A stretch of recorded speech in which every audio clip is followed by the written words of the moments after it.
Every year, approximately 1.4 million used vehicles leave Japanese ports for international markets.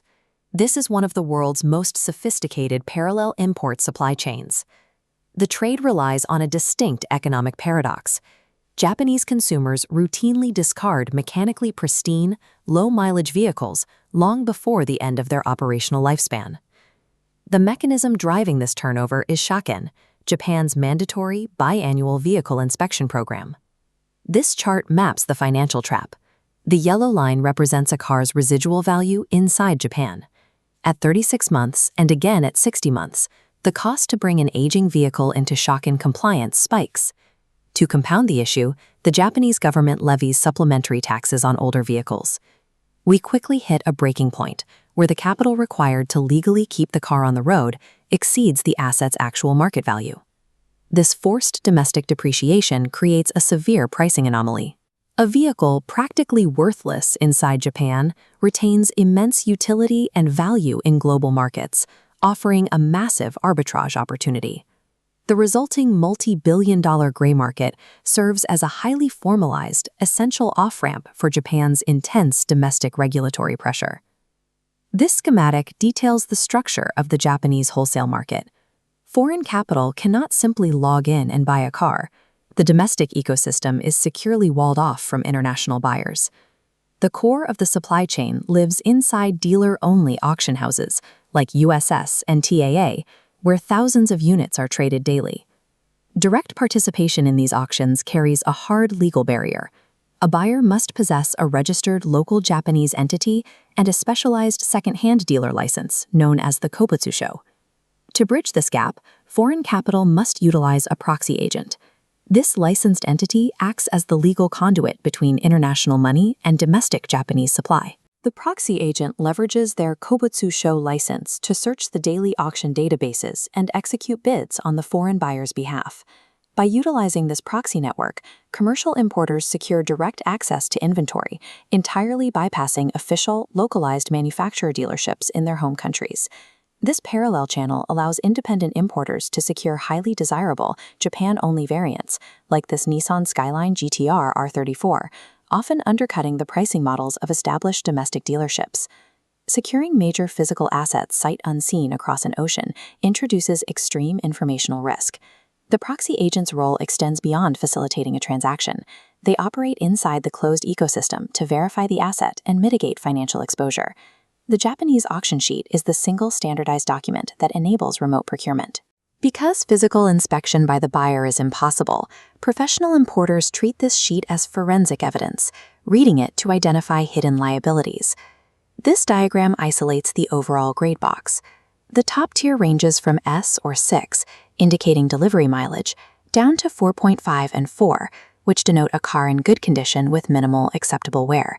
Grades of 3.5 or 3 signal noticeable wear.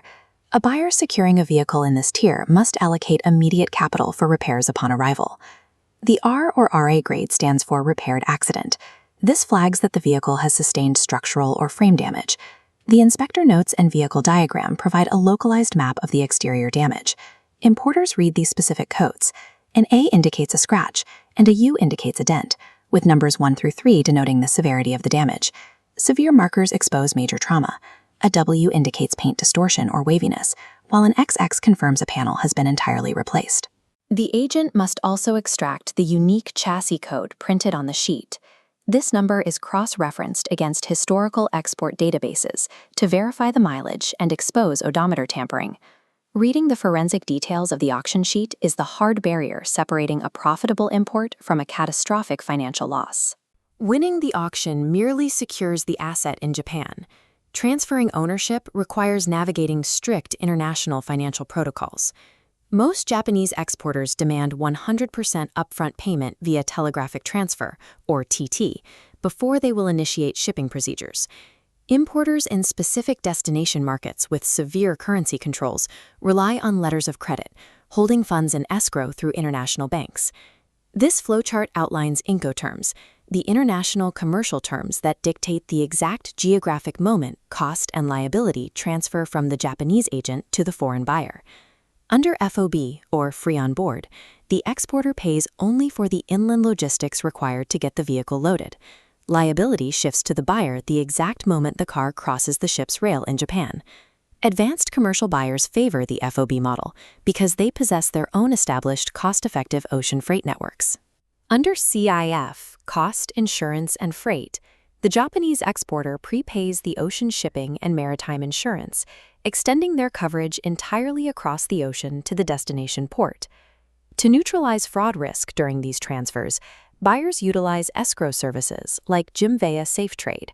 The funds are held securely until the exporter produces a valid bill of lading, proving the vehicle is on a ship. The precise selection of Incoterms and payment protocols transforms a speculative foreign bid into a legally secured maritime asset. Physical logistics begin by extracting the secured vehicle from the inland Japanese auction yard. The vehicle must be formally deregistered at the Japanese Transport Bureau. This administrative step generates the export certificate, a mandatory document for international clearance. The deregistered vehicles are routed to massive departure ports like Toyama or Yokohama, queuing in staging yards for roll-on, roll-off, or ro-ro loading. Pre-shipment compliance is rigorous. Vehicles face mandatory radiation checks, implemented post-Fukushima, and strict biosecurity washing for Oceania markets to remove agricultural contaminants. Once the vehicle arrives at the destination port, the final landed cost is dictated entirely by a localized matrix of import regulations. These regulatory walls are strict. The United States requires vehicles to be at least 25 years old. Recent geopolitical sanctions heavily restricted the flow into Russia's Vladivostok port, blocking any vehicle with an engine over 1.9 liters. These compliance rules constantly shift, dynamically altering supply chain costs and forcing commercial importers to aggressively pivot their sourcing strategies. The entire logistical journey operates as a compliance gauntlet. A single missing export certificate or an unwashed chassis will legally trap the asset at the border indefinitely. This completed schematic maps the global supply chain, tracing the asset from the Japanese auction yard through the local proxy, over the ocean, and into the foreign port. The Japanese used car export trade is an institutional, deeply structured logistics operation. The global network functions by actively weaponizing Japan's forced domestic depreciation against international market demand. Every transaction rests on three non-negotiable pillars: the local proxy agent, the forensic auction sheet, and the legal export certificate. Operating effectively within this parallel market requires removing emotion and sentimentality from the procurement process. Professional importers treat these vehicles strictly as raw data points and depreciating utility assets, measuring risk against expected margin. Success demands precision in assigning Incoterm liabilities and the ability to adapt to severe regional regulatory friction.